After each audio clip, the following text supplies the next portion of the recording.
বন্ধুরা, আমি আজকে রান্না করব মুরগির মাংসর পাতলা ঝোল। যে আমি এখানে মশলাগুলো কেটে নিয়েছি, এবার মশলাটা বেটে নেব।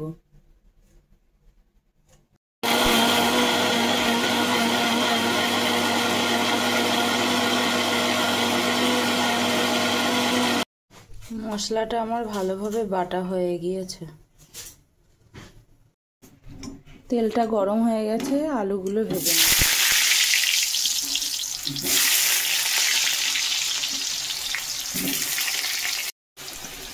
পরিমাণ মতন একটুখানি লবণ আর হলুদ গুঁড়ো দিয়ে দেবো।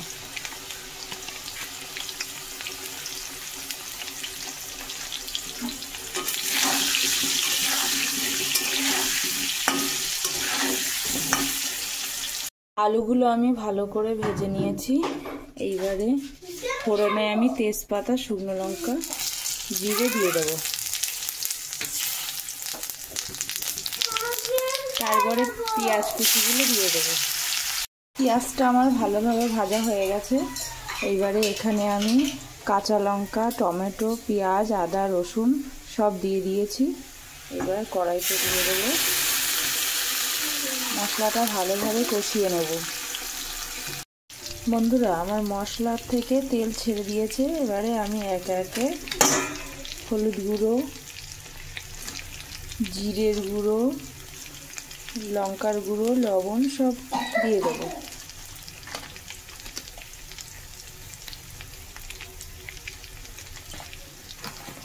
দিয়ে মশলাটা ভালোভাবে কষে নেব।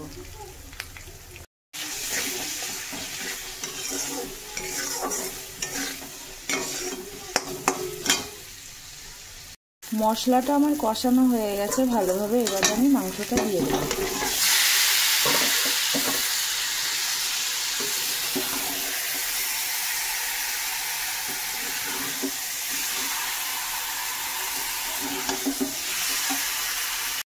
মাংসের সাথে মশলাটা প্রায় লেগে গেছে। এবারে আমি একটু ঢেকে দেবো।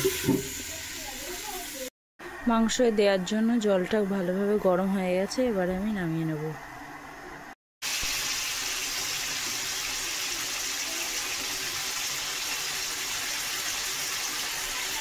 মাংসটা প্রায় কষানো হয়ে গেছে। এবার আলুগুলো দিয়ে দেবো।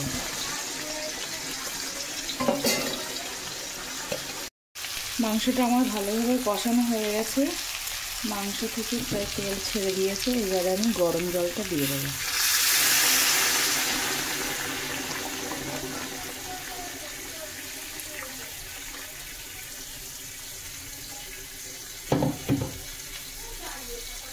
হ্যালো বন্ধুরা, আমার মুরগির মাংসের পাতলা ঝোল হয়ে গেছে। আমি এবারে গরম মশলাটা দিয়ে দেবো।